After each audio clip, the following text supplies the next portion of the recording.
찬송 부르겠습니다. 449장입니다. 찬송가 449장 부르겠습니다.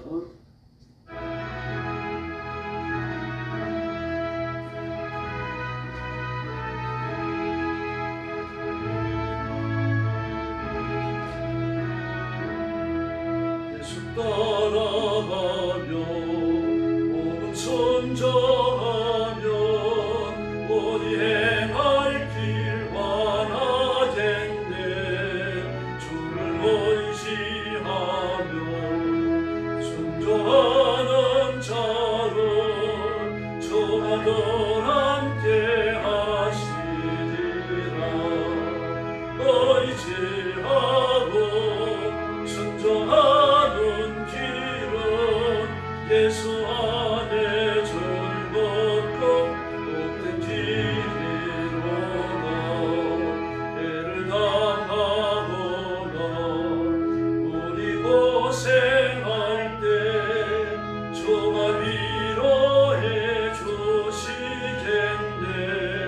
주를 의지하며 순종하는 자를 저가 위에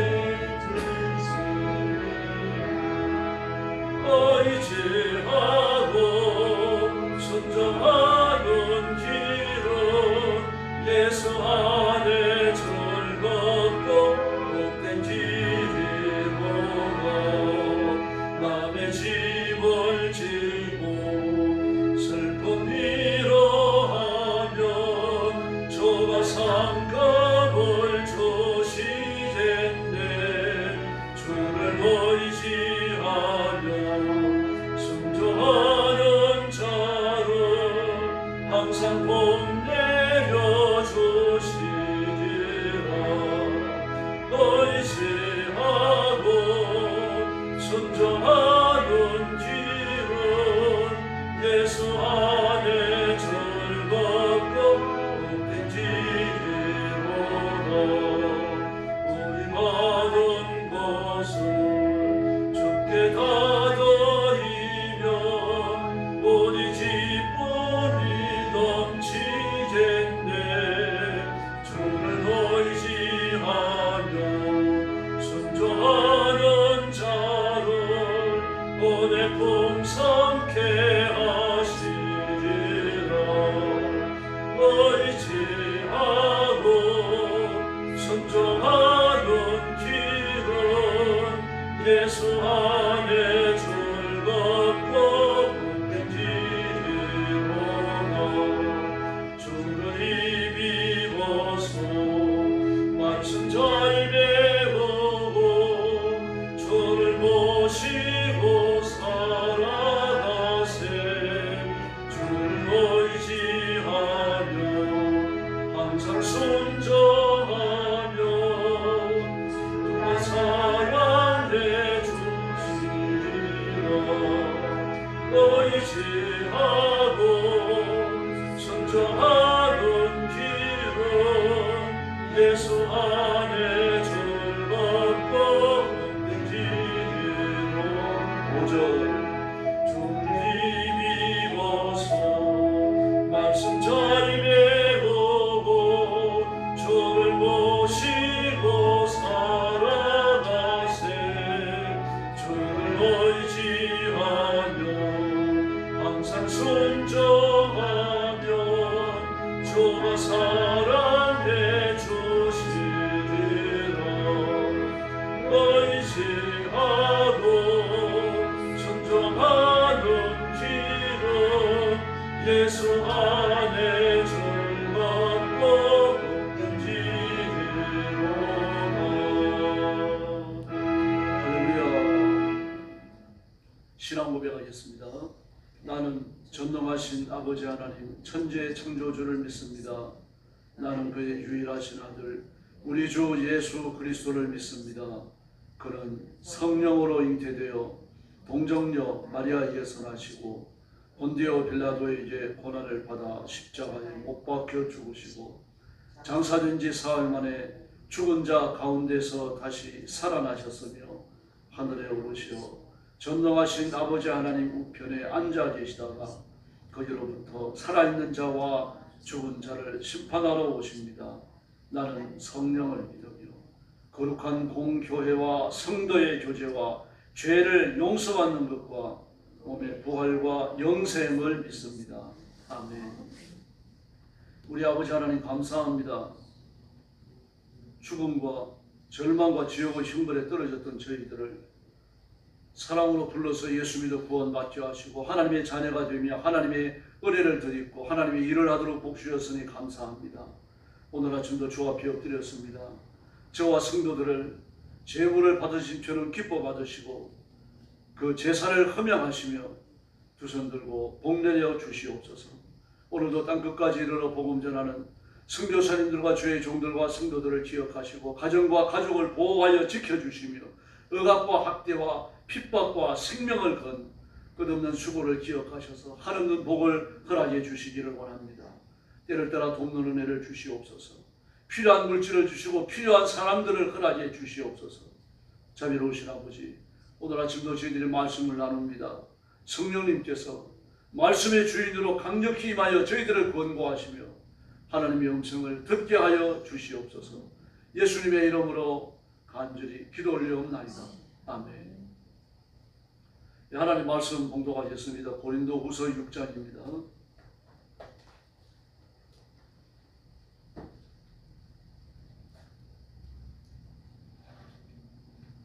1절 말씀부터 제가 먼저 봉독합니다. 우리가 하나님과 함께 일하는 자로서 너희를 권하노니 하나님의 은혜를 헛되이 받지 말라. 이르되 내가 은혜 베풀 때에 너에게 듣고 구원의 날에 너를 도왔다 하셨으니 보라 지금은 은혜 받을 만한 때요 보라 지금은 구원의 날이로다.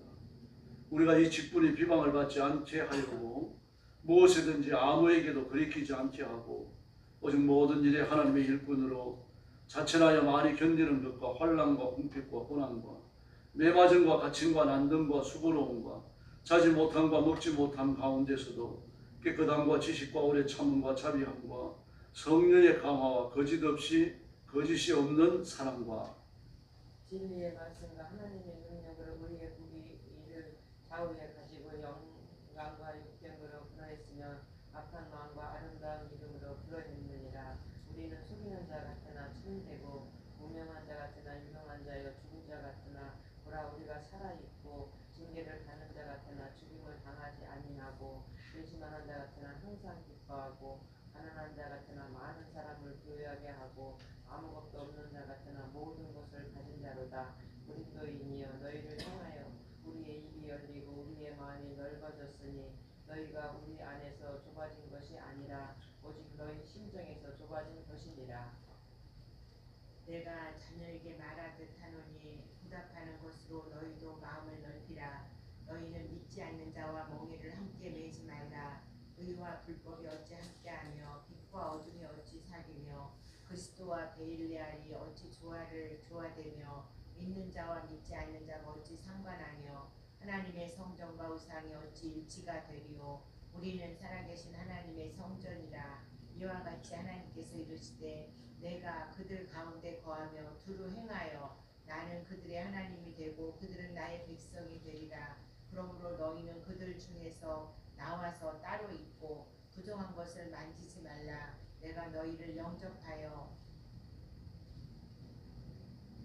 마지막 절같이 봅니다.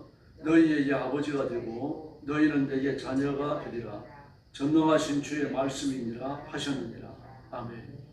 오늘 본문은 바울 사도의 권면입니다. 고린도 교회를 향하는 지금까지 꾸준히 기도하고 야단도 치고 때로는 새로운 소망의 말씀을 주셨죠. 또 무서운 심판도 경고했습니다. 이런 말씀들을 이제 쭉 기억시켜 주면서 권면합니다. 그 첫 번째 권면이 하나님의 은혜를 귀히 여기라라고 하는 겁니다. 그래서 1절 말씀에 보니까 하나님의 은혜를 헛되이 받지 말라 그랬는데 헛되이 받는다.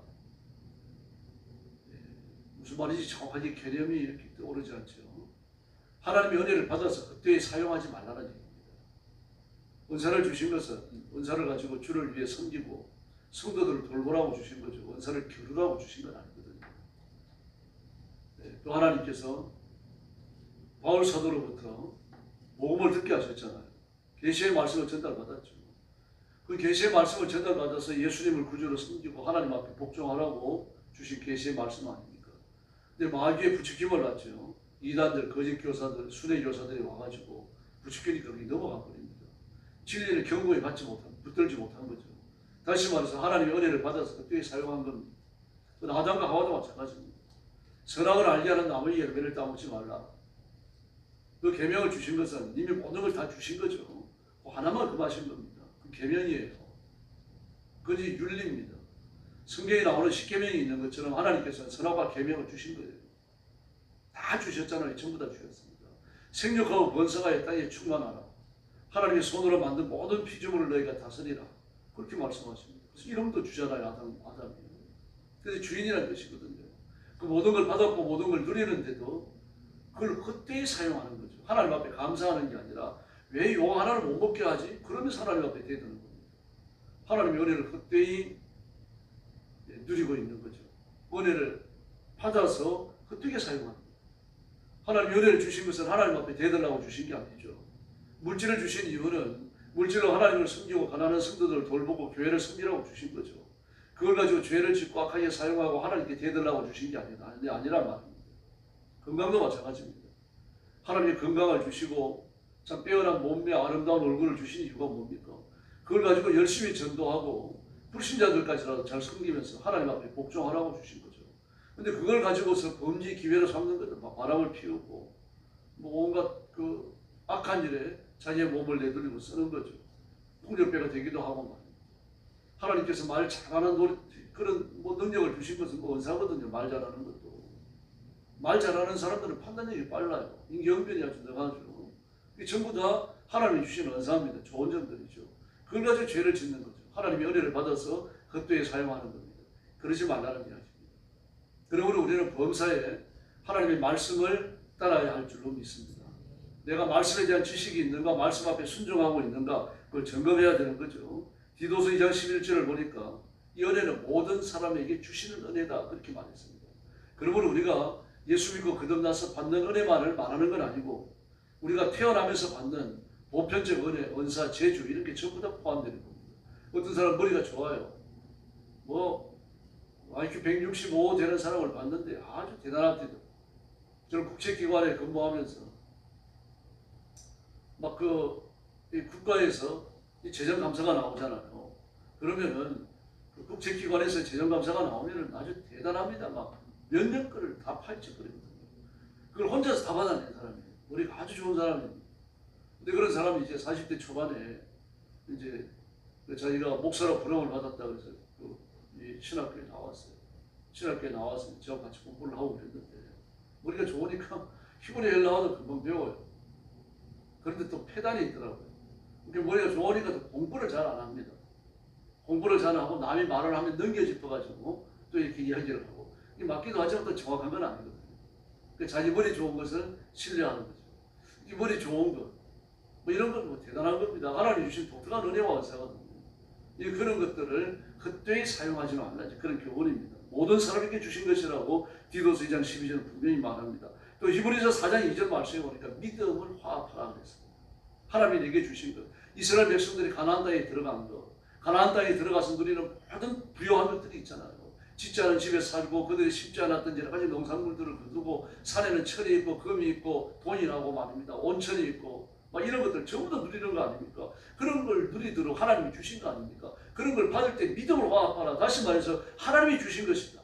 하나님이 주셨으므로 거룩하게 써야 된다. 이런 생각을 가져야 되는 거죠. 근데 그들이 믿음을 화합지 않았어요. 그래서 가나안에 들어서 망해버립니다.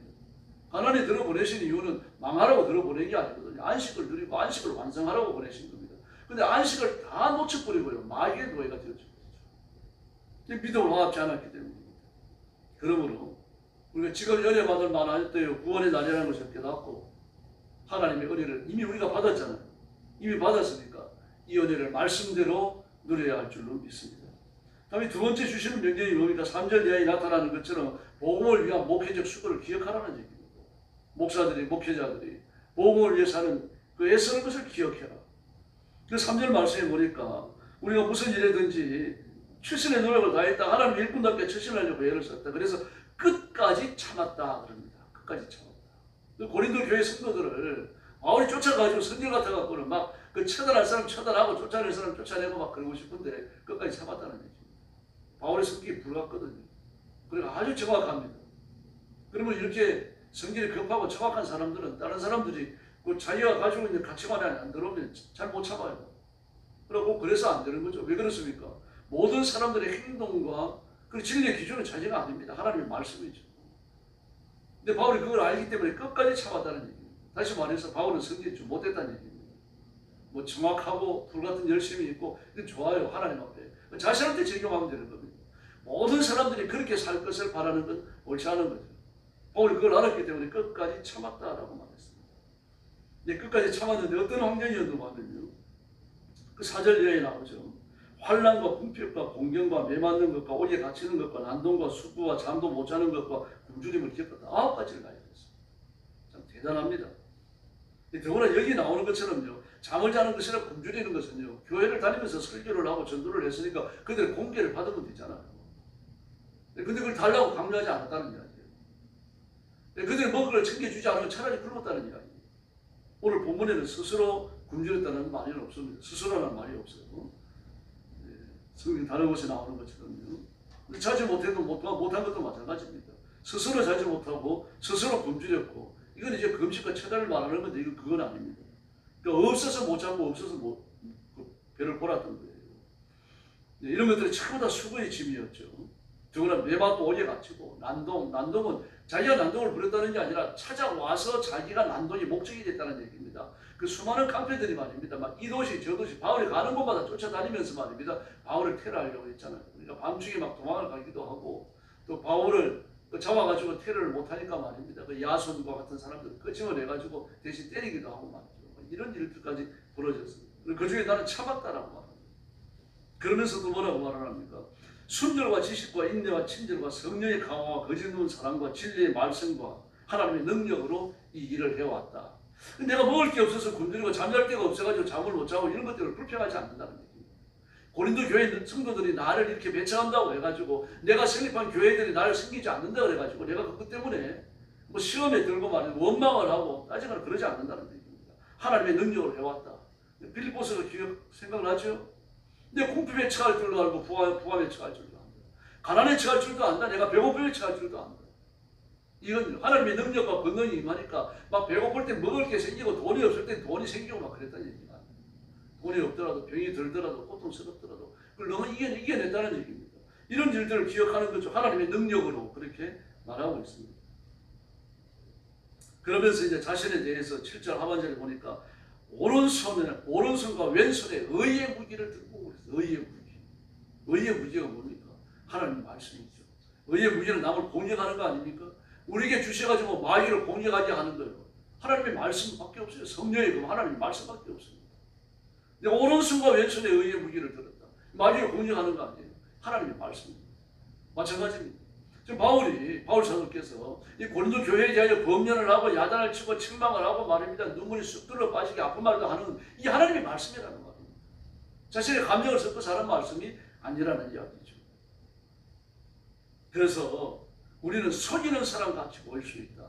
그렇게 모함을 했잖아요. 가스라이팅 했습니다. 그런 가스라이팅 다 넘어갔어요. 그 가짜들, 이단들 말입니다. 순회 율법 교사들, 사내들이 공회에서 준 그 라이센스를 갖고 다니면서 여기 다니면서 이 공회 저 공회 다니면서 말입니다. 폐를 끼치고 다니는 그 사람들이 가스라이팅을 다녀가지고 바울을 얼마나 모함을 했습니까? 그래 자격증도 없는 사람이다. 추천서도 없다. 바울을 누가 청구했는데? 지 스스로 오지 않았는데. 막 이러면서 바울을 몰아치는 건 가짜라는 얘기입니다. 자기들이 가짜면서요. 그래서 우리가 가짜고 우리가 수치를 당하고 우리가 이렇게 고통을 겪고 있지만 그러나 우린 진실되다. 똑같은 배경을 갖고 있는 겁니다. 이름 없는 사람 같지만 유명하고 죽은 사람 같지만 보세요, 우리는 살아있다. 징벌을 받는 사람 같지만 죽임을 당하는 데까지 이르지 않았다. 근심하는 사람 같으나 항상 기뻐한다. 가난한 것 같지만 많은 사람을 부욕해 했다. 아무것도 가지지 못한 것 같지만 모든 걸 가졌다. 전부 다 이 말씀을 뭘 배경으로 합니까? 그 가짜들, 이단들, 거짓 교사들, 이들의 바울에 대한 모함을 지금 배경에 깔고 있습니다. 물론 다른 것들도 포함합니다만 이게 무슨 일입니까? 이렇게 우리가 눈물 흘리면서 밤잠 안 자고 굶주리면서 고린도 교회를 양육하고 성도들을 가르쳐왔던 이 수고를 기억해라. 고린도후서 11장 23절을 보니까 수없이 매도 맞았다. 고린도서 11장 그 23절 그 전후의 말씀을 보면요, 바울이 그동안 겪었던 것을 다시 한 번 더 이렇게 진술을 합니다. 그러나 오늘 6절부터 10절 이하의 말씀을 보니까 뭐라고 말합니까? 하나님이 주신 것을 우리가 누려왔다. 고난을 당하는 것도, 또 성도들의 공개를 받아가지고 밥을 먹고 잠을 잘 편히 잘 수 있었던 것도 전부 다 하나님의 은혜였다. 하나님의 능력이었다. 이걸 말합니다. 첫 번째는 뭡니까? 하나님이 내 귀히 여기라. 두 번째는 목회자들의 목회적 수고를 기억해라. 이단들에게, 그 거짓 고자들에게 휘말려갖고 말입니다. 함부로 그 수고를 헛되이 하지 말라는 얘기죠. 다음 세 번째 11절 이하의 말씀을 보니까 죄에서 떠나라 그랬습니다. 죄에서 떠나라. 왜 죄에서 떠나야 됩니까? 14절 말씀이 하는 것처럼요. 16절에도 나오죠. 하나님의 성전과 우리가 하나님의 성전이라는 얘기입니다. 또 우리가 하나님의 성전이니까 하나님, 왜 우리가 하나님의 성전입니까? 그 16절 말씀에 나오죠. 우리는 살아계신 하나님의 성전이라. 성전인 이유, 성령님이 내 육신 속에 거하시니까요. 고린도전서에서 말했죠. 성령님은 육신 속에 계십니다. 내 육신을 궁궐로 잡고 계시는 거죠. 그러니까 이 내 몸이 하나님의 성전이니까 이 내 몸을 가지고 죄 짓지 말라는 얘기입니다. 그러면서 14절 이하에서 아주 구체적으로 얘기하죠. 불신자들과 mon의를 함께 하지 마라. 이 말씀은요, 불신자들과 인생을 나누지 말라는 얘기입니다. 하나님이 주시는 은혜의 메리트를 나누지 말라는 얘기예요. 이 불신자들에게서 내가 뭔 이익을 얻을 것이다, 그 기대하지 말라는 얘기입니다. 불신자들과 이익을 함께 나누지 말라. 이게 여러분 중요한 명제입니다. 여러분. 기독교에는 불신자와 동업해서 안 됩니다. 할 수만 있다면 이 그리스도인 기업체에 들어가는 것도 그래서 중요한 겁니다. 그러나 뭐 그러다 보면 굶고 죽어야 되니까. 뭐 불신자들이 운영하는 기업체에 들어갈 수밖에 없습니다. 그러나 들어가서 일할 때에도요, 불신자들과 그 악한 이익이 있잖아요. 불안한 이익이 있지 않습니까? 그걸 함께 나누지 말라는 이야기입니다. 정오가 뿌리가 짝갈 수 없고 빛과 어둠이 사귈 수 없고요. 그리스도와 벨리알은 바알을 말합니다. 벨리알이 화합할 수 없습니다. 그런데 어떻게 믿는 사람과 믿지 않는 사람이 같은 몫을, 한 몫이라고 하는 것은 같은 몫을 말합니다. 같은 몫을 나누어 가질 수 있겠느냐. 이거 풀어야 몫을 말합니다. 정직하게 일하고 정직하게 받은 걸 말하는 게 아니고요. 그러면서 하나님의 성전과 우상이 여기까지 이제 발전을 합니다. 이 말씀이 왜 나옵니까? 내가 성전이기 때문에요. 나는 하나님의 성전인데 우상을 섬기는 사람, 우상의 성전, 귀신의 성전, 마귀의 성전 아닙니까? 어떻게 같이 이익을 나누겠느냐? 그들은 지옥에 떨어지고 우리는 천국에 가고, 우리는 하나님의 은혜를 살고 그 사람들은 마귀의 은혜로 살아가지 않습니까? 그러므로 이익을 나누지 말라라고 단호하게 말을 합니다. 이 말씀을 한 이유는 고린도 교회가 처해 있는 그 독특한 삶의 정황을 보셔야 됩니다. 아주 돈이 많은 거, 온갖 우상 숭배자들이, 뭐 그 당시에는 전 세계 우상 숭배자들이 다 모였던 겁니다. 또 아주 타락하고 더러운 종교가 팔을 치는 것이고, 너희가 그런 곳에 살더라도 하나님의 성전인 것을 기억하고 그들과 착하지 말라. 이 말씀을 궁극적으로 하시는 겁니다. 그래서 17절 말씀에 우리가 단호하게 말씀하십니다. 그들 가운데서 나와라. 따로 떨어져 있어라. 부정한 것에 손대지 말라. 그럼 내가 너희를 영접하리라. 이미 영접해 주셨잖아요. 영접해 주셔서 구원받은 거죠. 그런데 하나님께서 나를 영접하셔서 나의 은혜를 주시고 자비를 베푸시는 것을 지속적으로 하시겠다는 이야기입니다. 이렇게 해서 나는 너희 아버지가 되고 너희는 내 자녀가 된다. 아버지가 되고 우리는 자녀가 되고, 이게 막 없어졌다가 생겼다고 이러는 게 아니고, 죄 지을 때는 떨어져 나왔다가 죄 안 짓고 거룩하게 살면 또 이렇게 합쳐지고 그런 것이 아니고요. 하나님의 자녀여, 하나님의 백성이요, 거룩한 종자라고 하는 것을 끝까지 지켜가라는 겁니다. 그러면서 오늘 심각한 말씀을 합니다. 이런 표현이 다른 데는 없어요. 여기에 나옵니다. 나 전능한 주가 말한다. 전능한 주가. 예수님을 말하는 거죠. 예수님을 전능한 주가. 지금까지 주신 계시가 바울의 계시, 바울이 연구한 연구 실적이 아니라는 얘기입니다. 그가 받은 거예요. 외부에서 임한 겁니다. 그 내면에 있는 걸 연구해갖고 뭐 끄집어내갖고 이렇게 전달하는 게 아니라 외부에서 임하는 그것을 가감없이 전한다는 그런 뜻입니다. 바울은 스피커예요. 그 스피커를 쓰시는 분은 예수님이시고요. 그래서 나라고 이름칭을 쓰는 겁니다. 나 전능한 주가 말한다. 이렇게 매듭을 짓고 있습니다. 그래서 우리 말씀 앞에 복종해야 할 줄로 믿습니다. 그래서 예수 믿고 하나님의 자녀로 살아가면서 마음을 넓혀야 됩니다. 수고스러운 짐을 진 사람들의 그 짐을 같이 나누어지고 우는 사람들과 함께 우는 게 정말 필요해요. 이렇게 하는 것이 뭡니까? 우리가 받은 은혜를 바로 사용하는 방식 중에 하나입니다. 또 뿐만 아닙니다. 사람을 책잡는 환경을 만들어서도 안 됩니다. 시기와 미움과 질투, 분노, 두려움, 공포심에 잡히는 것이 전부 다 포기해야 됩니다. 그리고 마귀에게 헌신된 자들 우리는 조심해야 됩니다. 그들과 함께 해서는 안 됩니다. 마귀에게 헌신된 사람들을 보면 그냥 우상을 섬기는 게 아닙니다. 우상을 섬기는 사람과 인생을 같이 나눠요. 착합니다. 그래서 그 우상 섬기는 데 열심히 있는 사람들을 보면요, 자기 자녀를 무당을 시험으로 삼아줘요. 그러면서 무슨 뭐 반지 같은 걸 만들어가지고 같이 나눠 깁니다. 무당 하나 끼고 자기 자식 하나 끼고 이런 식으로요. 또 절에다 대고 자기 자식들 이름을 올리죠. 그 전부 다 마귀에 대한 아주 적극적인 헌신이죠. 뭐 예수 믿고 난 다음에 가가지고 내 이름을 지울 수는 없지만 절간에 찾아가가지고 그 무당이나 중들과 어떤 시험 관계를 맺어가지고 중하고도 그런 걸 맺어요. 그래가지고 무슨 뭐 반지를 같이 나눠 끼고 그런 거 있으면 전부 다 팔 필요 없어 버려야 돼요. 다 버리셔야 돼요. 가가지고 팔아갖고 돈을 취하고 잘못된 생각이에요. 버리셔야 돼요. 완전히 파괴하는 거죠. 관계 자체를 끊어버리는 겁니다. 또 시편 16장 4절에 보니까 뭐라고 말합니까? 마귀에게, 우상에게 돈을 준 사람에게 고통이 떠나지 않는다고 말씀하십니다. 돈을 줬다라고 말하지 않는데 헌신을 말해요. 헌신은 뭡니까? 돈 주는 걸 말합니다. 무슨 중들이 찾아오거나 뭐 무당들이 찾아오고 점쟁이가 못 만나갖고 돈을 주고 뭘 부탁하고 이런 걸 말하는 겁니다. 돈을 나누는 거예요. 다시 말해서 우리가 점치고 목채를 내고 무당 불러가 부탁하고 돈을 주고 말입니다. 주인이 와가지고 연구를 할 때 나는 교회를 나가지만 당신을 돈 번다 그래가지고 돈을 주고 그것조차도 하지 말라느냐. 주인이 와가지고 연구를 하면 연구를 고안하세요. 우리 예수 믿습니다. 돌려보내세요. 그냥 그 사람은 인사하지 말아요. 어떤 사람은 무슨 그럴 수가 있느냐. 사람이 불쌍하지 않느냐. 돈은 주고 시주를 하고 예수 믿으라고 전도하면 되지 않느냐. 그게 잘못됐어요. 시편 16편 4절 분명히 읽어보세요. 돈 주지 말라 그랬습니다. 물질 건드지 말라는 얘기예요. 하나님의 은혜를 헛되이 받은 은혜를 헛되이 사용하지 않는 방법 중에 하나라는 거죠. 그리고 하나님 말씀 앞에 철저히 복종해야 할 줄로 믿습니다.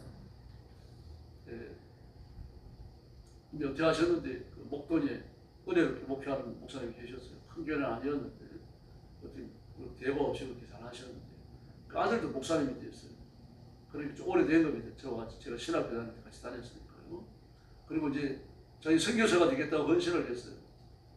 그리고 그 자기 아버지 교회에서도 선교사로 파송할 준비를 하고, 그리고 이제 준비가 다 갖추어졌어요. 그리고 인사를 다니는 거예요. 인사가 끝나고 나면은 이제 그 자기 아내하고 자식들 데리고 이제 외국으로 나가는 거예요. 선교지로 파송이 되는 거죠. 인사하러 다닐 때 좀 멀리 가고 그래야 되니까 그 이제 자식들도 학교를 나가야 되니까 사모하고 자식은 집에 가서 혼자 갔거든요. 이 양반 드라이브를 좋아해요. 그러니 막 그 젊은 폐기에 막 과속을 하고 그러다가 사고로 세상을 떠납니다. 그 시골길을 시속 100km가 넘게 달리다가는 그 커버를 못 들어가서 튕겨 나가가지고는 그 논에 뒤집어져 버렸는데 그 적시는 세상을 떠났어요. 그 선교사 헌신을 하나님 기뻐하지 않으신 거죠. 그 선교사 헌신을 받지 않으신 거죠. 왜 그런 일이 벌어집니까? 하나님의 뜻을 오해했기 때문이고, 그리고 법을 안 지켜서 그래요. 왜 시골길을 시속 100km가 넘게 달립니까? 그게 선교사 헌신을 안 받으시려고 했다고 하면 하나님 그런 방법만 있는 건 아니잖아요. 그러므로 그 틀린 겁니다. 규칙을 지켜야 돼요. 세상에서도 마찬가지입니다. 규칙을 안 지키고 법을 안 지키면 불행한 일을 겪는 겁니다. 지금 이재명 정부도 마찬가지입니다. 법을 막 밥 먹듯이 어기고 있죠. 막 특별검사를 만들고 특별재판국을 설치하고 검사를 해체하고 다 위법이에요. 헌법학자들이 얘기를 하잖아요. 헌법학자들이. 지금 이재명 정부가 이 대화를 어떻게 거두어 들으려고 지금 대통령이 나서가지고 앞장서서 법을 어기고 있는 게 심각한 문제예요. 헌법학자들이 이야기를 하고 대학 교수가 말 630명이 서명을 해가지고 서명을 발표하고 난리가 아니에요. 언젠가는 역사적 심판을 받게 됩니다. 나라의 법은 어기라고 있는 게 아닌데 지키라고 있는 거예요. 법을 함부로 바꾸는 게 아닙니다. 그래서 법을 바꾸는 게 아니죠. 법을 바꾸지 않고 뭘 바꿉니까? 그 법에 따라붙는 시행령이 있습니다. 시행령. 그 시행령을 갖다 붙이는 거예요. 그 시행령조차도 원법과 어겨져서는 안 됩니다. 다만 그 법을 시행하는 과정에서 사회가 복잡해지잖아요. 그 법을 언제 만들어졌습니까? 재형 피해 때 만들어진 거 아니에요. 1945년 이후에 만들어진 거예요. 오래전이에요, 여러분. 그럼 따지자면 뭐 60년 전에 만들어진 거 아닙니까? 근데 지금은 그때 비하면 사회가 얼마나 복잡해졌습니까? 이 복잡한 사회상을 전부 다 법에 다 반영할 수가 없으니까 시행규칙, 시행령을 만드는 겁니다. 만들어가지고 그 법 밑에 구속을 시켜요. 이렇게 해서 헌법 자체를 안 고치는 겁니다. 100년, 200년이 지나가도 마찬가지입니다. 근데 막 법을 고쳐. 그리고 법 자체를 말이죠. 고치는 정도가 아니고 법을 그냥 잘못 해석을 해가지고 법을 잘못 시행하고 있는 겁니다. 반헌법적, 불법적, 반헌법, 불법 두 가지 말을 썼더라고요. 헌법학자들이. 무서워요. 세상도 그래서는 안 되고 하나님 앞에서 그래서는 안 됩니다. 법을 지켜야 하면 하나님 앞에 순종하는 길이 우리가 사는 길이고 복받는 길인 줄로 믿습니다. 오늘 새벽도 기도하러 오셔서 잘하셨습니다. 하나님이 대단히 기뻐하실 줄로 믿습니다. 이 말씀을 붙들고 다시 한번 뜨거운 결단, 순종을 위한 결단을 해주시고 은혜 받을 만한 뒤에 구원의 낮이라고 그랬으니까 열심을 다하여 전도하고 또 기도해서 은혜 받고 하나님의 능력으로 무장하는 성도들이 되기를 예수님의 이름으로 축원합니다. 기도하겠습니다. 자비로우신 아버지 하나님 감사합니다. 오늘 아침도 저희들을 주 앞으로 불러주시고 엎드려 경배하며 하나님의 은혜를 구하는 겸손한 마음을 주셨으니 감사합니다. 이 간절한 마음, 하나님을 바라보는 이 경건한 마음이 우리 가슴에서 떠나지 않게 하시고 오늘 하루를 살아가는 동안 우리를 지배하게 하여 주시옵기를 간곡히 원합니다. 말 한마디 하더라도 눈길 하나 두더라도 하나님의 말씀에서 벗어나지 않도록 역사해 주시옵소서. 누구를 만나든 그리스도의 사랑으로 대할 수 있도록 해주시고 그리스도의 사랑으로 품을 수 있도록 역사해 주시옵소서. 하나님의 은혜를 극대히 사용하지 않게 하시고 복음을 위하여 수고하는 목회자들의 목회적 수고를 위해서 기도하게 하시고 죄와 싸우며 사단의 권세를 깨뜨리고 죄에서 떠나는 승리하는 성도들 되게 하여 주시옵소서. 우리 성도들과 가정에 복을 주시고 손으로 한 일을 번성케 하시고 장대케 하시고 하나님의 영광을 드러내는 일꾼으로 사용해 주시옵소서. 오늘 새벽도 기도의 새 능력 주시기 원하옵고 예수님의 이름으로 간절히 기도 올리옵나이다. 아멘. 주기도 드리겠습니다. 하늘에 계신 우리 아버지의 이름을 거룩하게 하시며 아버지의 나라가 오게 하시며 아버지의 뜻이 하늘에서와 같이 땅에서도 이루어지게 하소서. 오늘 우리에게 일용할 양식을 주시고 우리가 우리에게 잘못한 사람을 용서하여 준 것 같이 우리 죄를 용서하여 주시고 우리를 시험에 빠지지 않게 하시고 악에서 구하소서. 나라와 권능과 영광이 영원히 아버지의 것입니다. 아멘. 같이 기도하겠습니다. 자비하신 아버지 은혜를 주셔서 감사합니다. 지난 밤을 주님을 감사드리고 하루가 시작하는 민명시간 주와